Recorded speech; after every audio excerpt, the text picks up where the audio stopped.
Good evening. Welcome to Have I Got News for You? I'm Tracy Ullman. In the news this week, producers on BBC Breakfast deny that the move to Salford has affected the quality of the guests. As fears grow about North Korea's nuclear capability, there's evidence that they could handle their volatile uranium isotopes more carefully. And the Labour Party Rambling Club regret letting Jeremy Corbyn and John McDonnell organise the team photo.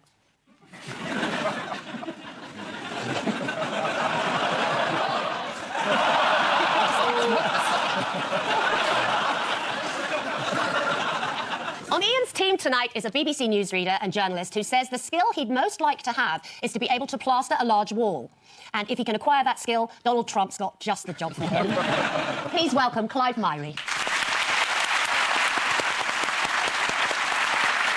And with Paul tonight is a broadcaster and cleric who recently said he'd spent more on drugs than a vicar should, although he only realised that when the Archdeacon queried his expenses claim.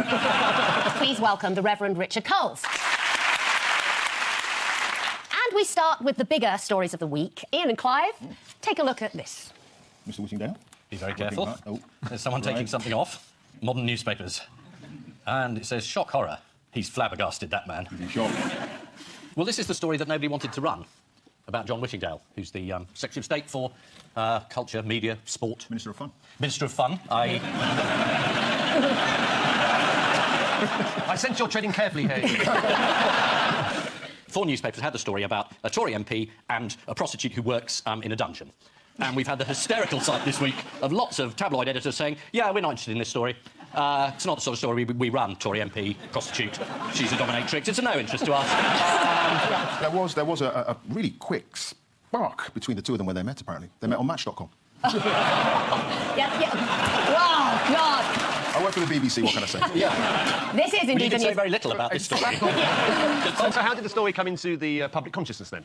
Well, the story was going around and lots of newspapers investigated it, spent a huge amount of money and resources, and then they decided it wasn't for them. Then it started appearing online, and then some stupid magazine decided it's time to publish it in print.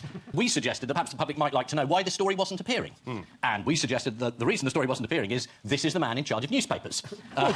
He's in charge of press regulation. He was chair of the Select Committee for Culture and Media and Sport and Minister for Fun. And the story started when he took this prostitute, or sex worker, as we now say, or dominatrix. Or Miss Spanky. You see, I'm trying to be responsible here, and you're going old tabloid. I'm just quoting from the cards in the telephone box. Don't you think that sex worker lacks music? Yes. I mean, that's just playing a trombone, isn't it? It sounds like she's in the Village People or something. It's a bit kind of gruff, isn't it? I just thought, I don't know, Magdalene. Perhaps something like that would be better. Romantic liaison officer. Yeah, something like that. To be fair to the press, they have made it clear that they don't do kiss and tell stories anymore. No. They've learned their lesson from Levison. Except during the period they had the Whittingdale story, they ran stories about Brooks Newmark, Tory MP you've never heard of, Simon Danchuk, every single jot and tittle of his sex life, they ran in full. They ran the Labour peer, his sex life, prostitute, the whole thing. Except in the case of the man who's in charge of regulating the press and beating up the BBC, oh, we don't run that sort of story. We only run the stories about everyone else. His affair with the dominatrix lasted for 6 months until he broke it off when he found out about her occupation. And the revelation was covered in the Daily Telegraph. Whittingdale had a relationship with dominatrix by political editor Peter Dominichak. It's so close, isn't it? Has his relationship with the dominatrix put John Whittingdale in a compromising position? Well, we don't know, do we? Not now, no. Wasn't there some issue about him having taken her to the MTV Awards, not having declared it fully on the MP's register of interest? Yes, he did take this lady to the MTV Awards, and he didn't declare it on the register. And he now says that it was... just because it was the MTV Awards, of course. You wouldn't want to own up to that particularly, would you? What has Downing Street had to say on the matter? Well, Downing Street can't say much about transparency at the moment, can it? So They probably said today it was a private matter. In about a week's time, they'll be saying something else. I just really want to see her tax returns. John Whittingdale has the full support of David Cameron, they're saying, and thanks for distracting attention away from all that tax stuff. Which story is the press more interested in publishing but can't? They are very interested in that celebrity couple and the threesome. Yeah. But that's They're a story very of interested. huge national interest. But you see, that's the point. The point is, with the Whittingdale story, there's only 2 people involved. That's why they're not running it. Do you want to name the people under the injunction? Go on. No, I think it'd be better coming from you. You have more authority. It would have a lot more authority. People would like it. Go on. We don't know who they are, though in certain parts of the United Kingdom the name has been revealed, which suggests that things are... We're allowed to say the word Scotland.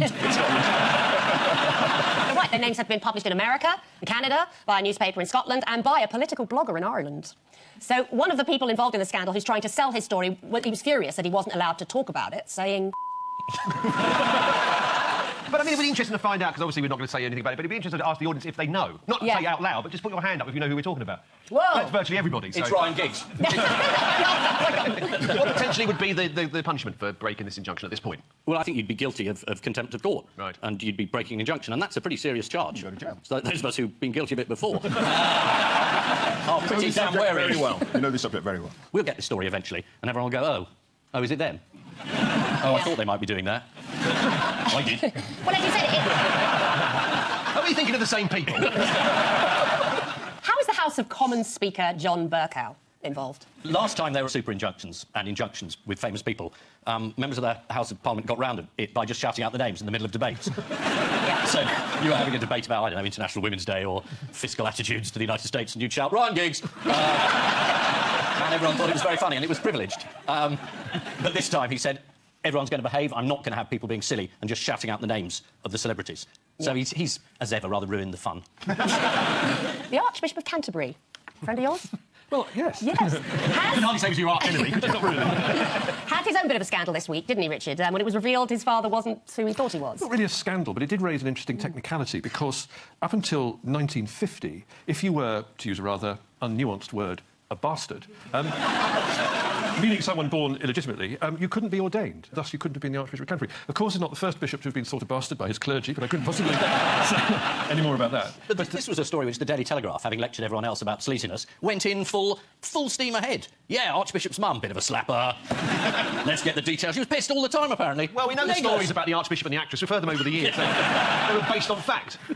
But he came out of it very well, I thought. He came out of it beautifully. Yeah, he did a very beautiful, gracious, generous statement, and so did she, and we kind of move on. And if that can rescue my ecclesiastical career, I'd love to. What hasn't helped UKIP's Scottish election campaign? Oh, putting up candidates is always a mistake. Letting people know that they were there. I don't know, what is it? UKIP activist Jack Neal posted a picture of himself on Facebook. Let's have a look. Yeah. Now, but hang on. There's a perfectly good explanation, as usual, with UKIP. The Culture Secretary. Just to be clear, he's not a black man that's whited up from the neck down. I don't want to jump to conclusions. They call me a trick photo. I don't think so. No, Mr. Jack Jardine, Mr. Neal's colleague, has said, he's the UKIP candidate in Scotland, he said Mr. Neal suffers from acne. And as a result, he often wears facial masks to treat his skin. That's the best I've ever heard. Yeah. Easily. There's a huge spot on his nose by the look of it, so there might be some credence to his story. Anyone want to see how another scandal was broadcast by mistake thanks to Scottish Lib Dem leader, whatever his name is? Here he is being interviewed on BBC Scotland. We like to organise our visits to send a message in pictorial terms, exactly what they're asking for. And I think this does it very well today. Well, finally, let's return to where this all began. The BBC's Newsnight presenter Evan Davis seems to have knowledge of yet another MP's intimate details. And a little earlier, I spoke to the Shadow Foreign Secretary, Hilary Big Ben.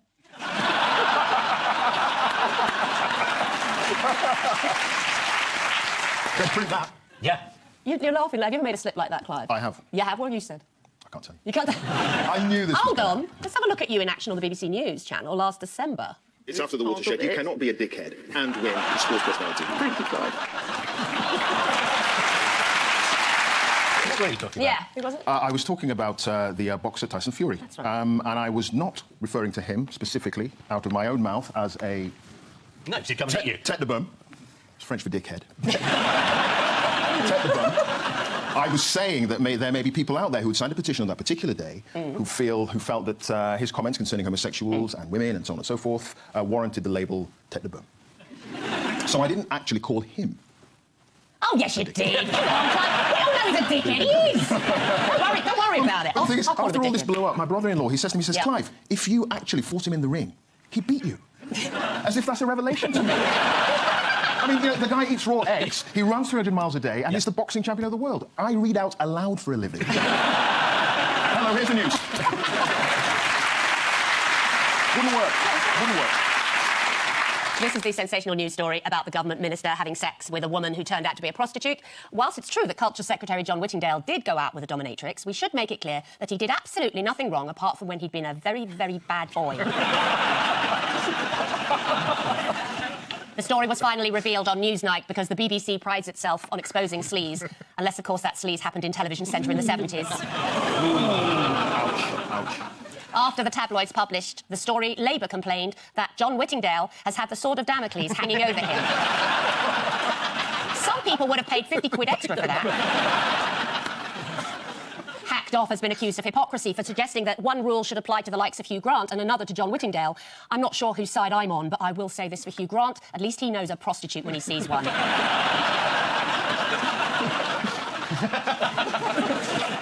dear. I suppose that's a kind of compliment, isn't it? Paul and Richard, please take a look at this. Well, there's David Cameron there, filling out his tax form. That's Boris Brexiting his breeks. Yes, going for the working class vote there. And what the hell's going on? Cracks, Yeah. wallpaper. Where's your husband, Mrs Roberts? Oh, shush, he's behind the bunker. Well, this is, of course, a continuing row about tax and personal wealth, and why are so many Conservative MPs just furious with David Cameron? He published his tax return. And now they all feel they've got to pile in their tax return. So we discovered that Boris earned, I think it was 600 and something thousand pounds a couple of years ago, and paid tax on it, so no story there. But that's kind of interesting. And now George Osborne has published his, and I think Jeremy Corbyn has had to publish his too. The Tory MPs, I think they're probably sort of worried because it's set a precedent now, and so whoever's going to be the next leader sometime down the line after Cameron will also have to do this thing, and so they're sort of like, hold them hostages to fortune, I think is the... But isn't that why Boris did it? Because he thinks he's going to be the next leader. Oh, yeah. I think he partly did it just to show how much he earns. He does seem to have an awful lot of jobs. Member of Parliament, Mayor of London, columnist in this and that. Telegraph, writer of books. Yeah. And he still finds time for all his extracurricular activities. Allegedly. No. The sponsor...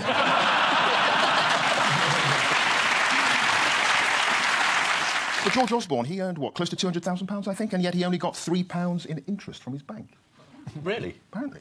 Are you suggesting he's not very good with figures? Because there'd be very little evidence of that in the last 8 years. Perhaps. But then, of course, everyone piled in on Jeremy Corbyn. I saw a story that he had somehow, it's presented as if he'd somehow screwed the national exchequer out of £3 million, which was simply his wages for being an MP and his pension entitlement. Not as if he's kind of stamped the faces of the poor in order to get it. No. I mean, and it's a typical sort of parochial distraction. We spend the whole week looking at people's tax returns, whereas the story about Panama was, how do we stop the world's rich money launderers, crooks and despots hiding all their money? Yeah. Do you know what? I love that company name in Panama, the Mossack Fonseca. It sounds like a liqueur, doesn't it? Oh, we love that at Christmas. I like a nice glass of the Mossack Fonseca. It's marvellous. Bite into the chocolates. What it meant to me. The Daily Mail was also furious with David Cameron this week. This was on the front page on Monday. Instead of grovelling before the politics of envy, the PM should be shouting from the rooftops that for most people, inheritance tax is immoral in itself. Yeah, this is from the Daily Mail, proprietor Lord Rothermere, who inherited it from Lord Rothermere. He's quite keen on inheritance. And the present Lord Rothermere is non-dom, I believe. Yes, he inherited the status. Yeah. A small island. But I think it's, I think it's rather unfair to the Mail because, the Telegraph's owned by the Barclay brothers who live offshore in the Channel Islands. They're all fairly similar. The Sun is owned by Rupert Murdoch. He moved to America to change his tax status. I mean, take your pick, really. Or don't. Read something unbiased. Jeremy Corbyn had an unlikely ally this week. Do you know who that was? Jacob Rees-Mogg? David Cameron? You did say unlikely. Well, he did say I'm pleased. I don't agree with Mr. Corbyn on many things, but I'm glad to see that he's come out in support of staying in Europe. No, actually, not him. No, Paul, it was Danny DeVito. Well, that's my second guess. He told the Press Association that he's a big-time supporter of Jeremy Corbyn, who is the best leader that Labour have had in years, adding, look at your history for crying out loud. A little sketchy guy hanging out with George Bush. What was his name? Blair? Danny DeVito also said, I like the idea of people telling the truth. OK, Danny, a lot of your films were a bit shit.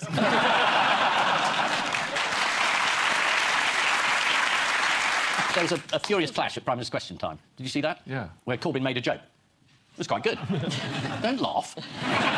No, nobody did, but... But they did laugh at Dennis Skinner. Yes. He made a characteristically salty intervention, didn't he? Dodgy Dave. Yeah. And then he got told off by John Bercow, who made him go and sit on the naughty step, didn't he, and calm down. So you're not allowed to call the Prime Minister dodgy? No. Because parliamentary convention is that you can't call into question the honour of a member of Parliament, apparently. Imagine that.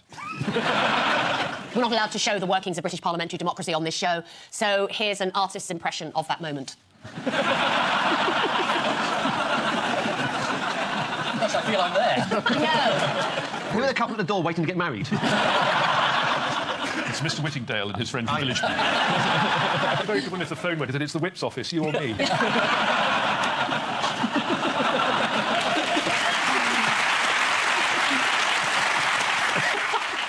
Jacob Rees-Mogg. You requested him, didn't Yes, you? Yes, I did. he was asked on the Today programme why he thought all MPs will have to release their tax returns. What did he say? To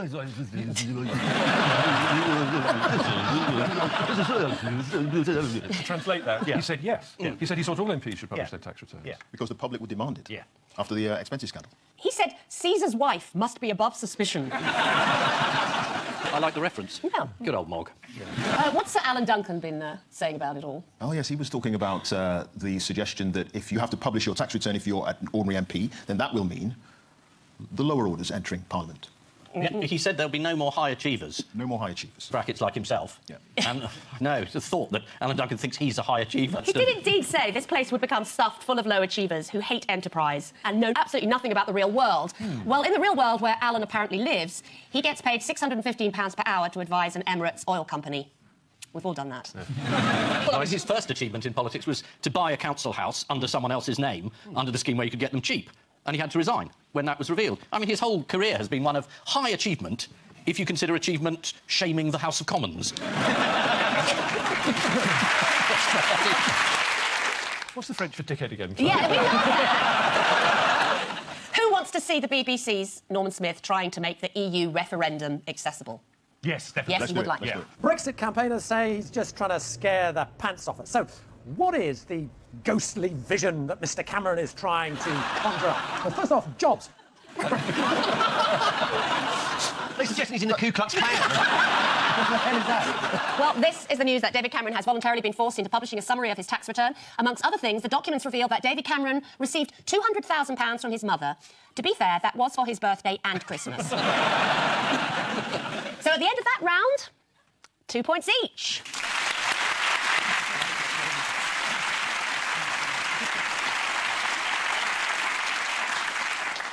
And so to round two, a brand new feature which I'm calling the Hall of Mirrors of News. I'm going to show you some images distorted in a fairground hall of mirrors, and I want you to tell me what the story is. Okay. Fingers on buzzers, teams.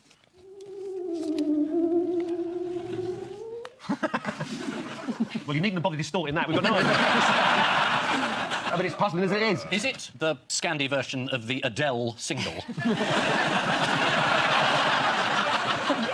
This is the news that there is finally a number you can dial to talk to a random person in Sweden. Yeah. Yes, that's right, yeah. To celebrate the 250-year anniversary of Sweden abolishing censorship. Oh.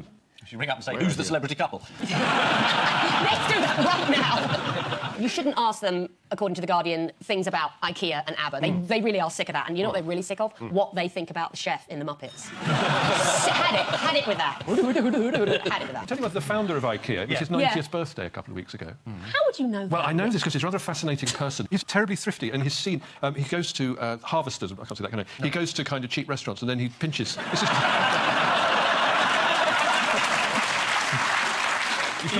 Carry on. He goes to economical, mid-priced, thrifty and very pleasing restaurants, and he's seen, this is true, he pinches sachets. He doesn't pinch, he helps himself to sachets of salt and pepper. And also, he reuses tea bags. As what? I had a very embarrassing moment in Sweden as a Did you? clergyman, yeah. I was over for work stuff, seeing some people, and they said, do you want to come round later? I said, yeah, sure. And so we went round, and then we all had to have a sauna together. And I found myself with these strangers, completely naked in a sauna, and we had to thrash ourselves with birch twigs. And I said to John Whittingdale, I don't know about you...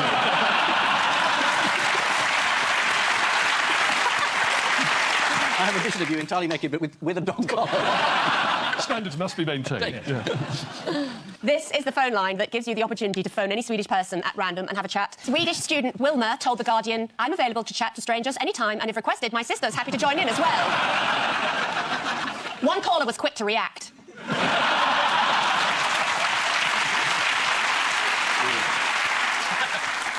Fingers on buzzers, teams. Let's see what else is in the Hall of Mirrors of News. This is Manchester Airport, isn't it? Where they had some sniffer dogs. They trained these sniffer dogs to sniff out Class A drugs. And in the year they had these dogs, they didn't find any drugs, but they found a lot of cheese, sausages, and biscuits. It's the news that illegal foreign cheese is sweeping Russia. Oh, it's not a story at all. Following President Putin's ban on Western imports. Yes. Where can you get this illegal cheese? From an illegal cheese shop. People are smuggling it into Russia. Yeah. Well, according to The Telegraph, one high-end Moscow restaurant has an item on its menu called Forbidden Cheeses. There is even an alleyway in an upmarket area of the city with hand-drawn pictures of different cheeses with phone numbers of suppliers next to each one. Tavares, you have Wensleydale on your shoes. Many wealthy Russians are involved in an illegal cheese ring. And 2 anonymous Russian celebrities are involved in an illegal cheese triangle. Which means at the end of this round, it's Paul and Reverend Richard 3, Ian and Clive 2. Time now for the odd one out round. Ian and Clive. Your 4 are Sir Nigel Gresley, Shirley Bassey, Margaret Thatcher, and John Walker, the inventor of the friction match. The friction match? Is that a dating site? There's a statue of Mrs Thatcher going up, and Carol complained that there wasn't a handbag There's no handbag on it. That's right. Okay. So that looks like a train. Yes. If you get the story about him, you get the rest of it.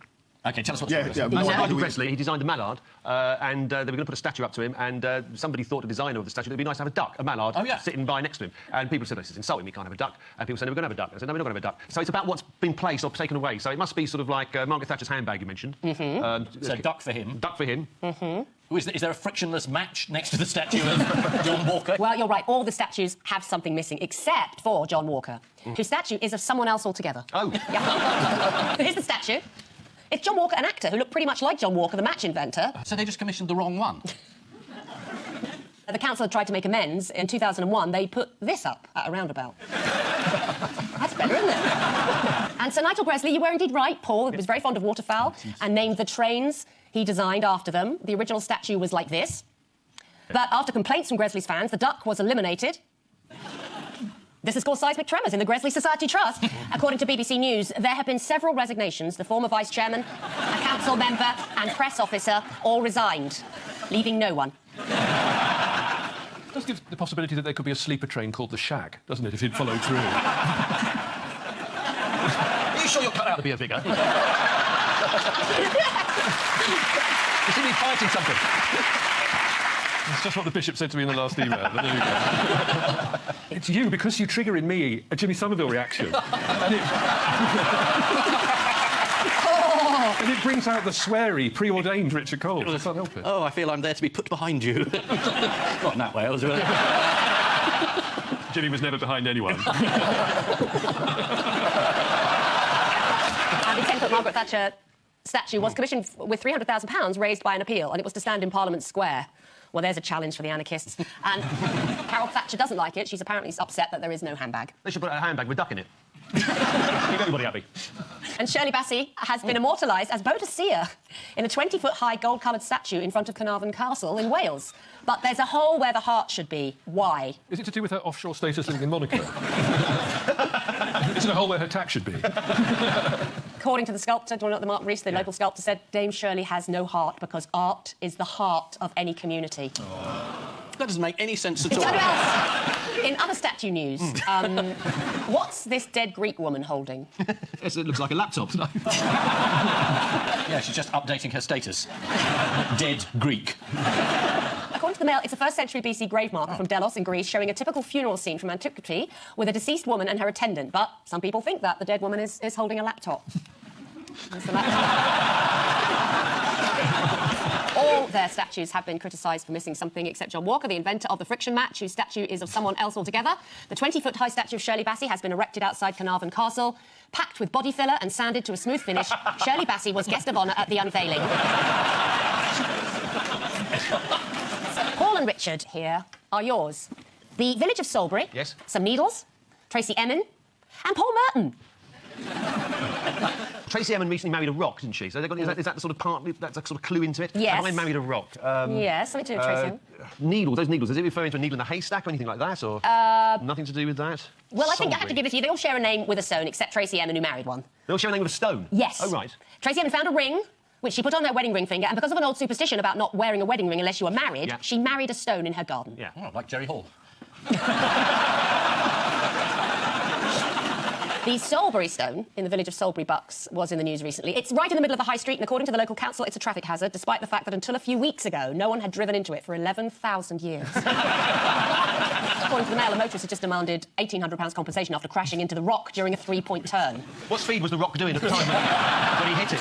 One local, Victor Wright, who wants the stone to stay, has decided to take the matter into his own hands. And any idea what he's done? Has he chained himself to the rock? Yeah. Yes, he's draped a chain over himself in a very feeble photo opportunity here, suffering suffragette-like. There he is, Victor Wright. You wouldn't really need to be Houdini to get out of that one, would you? And the Merton Stone in the Norfolk village of Merton. Oh, yes. It has a claim to fame. What is it? What is it? The claim to fame. Yes, you can. If you sit on the stone on a Saturday night, you'll be pregnant by Monday. That's your weekend sorted. Yeah. It's the UK's largest glacial erratic. They all share a name with a stone, apart from Tracy Emin, who married one. The Salisbury Stone is much valued by the community, as if you stand on it, it's the one place in the village you can get a phone signal. Which means at the end of this round, it is Paul and Reverend Richard with 3, and Ian and Clive with 3.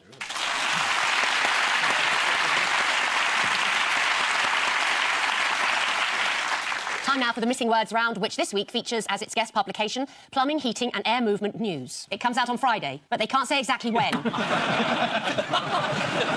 And we start with terrified couple bump into what in the Cotswolds? Stopcock. Is it Jeremy Clarkson? It's the werewolf of Yes, Worcester. the werewolf. Yeah. The werewolf of Worcester. The werewolf of Worcester. Robert Ingram, who was driving through the area with his wife, drew the creature they saw. Here it is. He said, it's scary to think that there are so many kiddies around where we saw this thing. At least they'd be able to draw it better. Next. Short-sighted baker, what? Pours chocolate sauce over Labrador. Ice his own paunch. That's excellent. I think that's the best answer we've ever had. Ice is his own paunch. That's a fantastic sentence. Poetry. That should be the answer to every single question from now on. Do you know what he did? Baked glasses into a loaf. And here they are.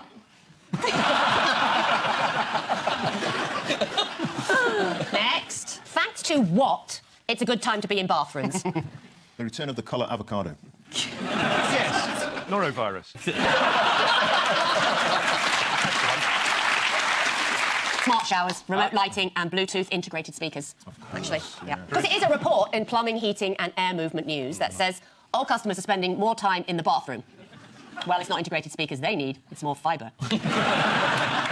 Next. What angers druids? Bad boilers. Bleeding radiators. Bleeding radiators angers druids. I bleeding radiators, they say. No, it's not that. It's Stonehenge's £15 car levy. The person who's upset the druids with the parking plan is Kate Davis, the local branch manager of English Heritage. If she's not careful, she could end up with a stone through her window, which in that area is no small matter. Next. One-armed Keith and Mickey, 2 suits. Oh, I know what? that. Were barred. It's on the list. There's a list in a pub, the Half Moon, somewhere, and it's the list that the landlord had typed of all the people who were barred from the pub. And he didn't know their real names, so he just gave these kind of names like Mickey Two Suits and Keith the Psycho and things like that. It was in the paper. Yeah, absolutely right. They were banned from a pub in South London. And this is a list, actually, of the banned customers at the Half Moon pub in Herne Hill. Other banned customers included Staring Pervert, Adam the Deaf Guy, and the ginger drunk twat called Angus. And finally, whenever what? My throat starts to seize up and I just smile. Whenever I see terrible injustice in the world. Whenever I see a fully working immersion heater up on a wall, my throat starts to seize up and I smile. Whenever I accidentally ice my own paunch. Yeah. And I just smile. Yeah. Trying to make the best of it. Yeah. Whenever a customer says they are replacing their Baxi Platinum Combi 33i. This is from the letters page of Plumbing, Heating and Air Movement News, alongside Rod Chambers' letter on frictional resistance in old sewerage pipes, for which the editor paid him £100, not to contact him again. So the final scores are Paul and Rev Richard 5, Ian and Clive 3.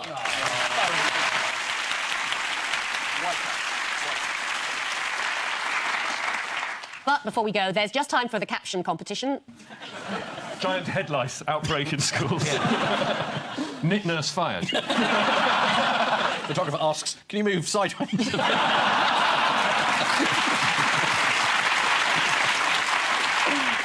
Next. Is this the celebrity threesome?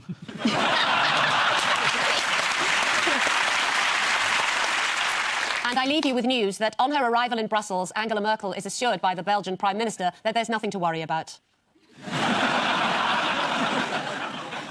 As the latest series of The Voice draws to a close, the judges regret crowning the winners without turning their chairs around. And after 8 hours killing time on the tube, an unemployed man still pretending to have a job can finally go home to his wife. You've been watching the Ice My Paunch. Good night.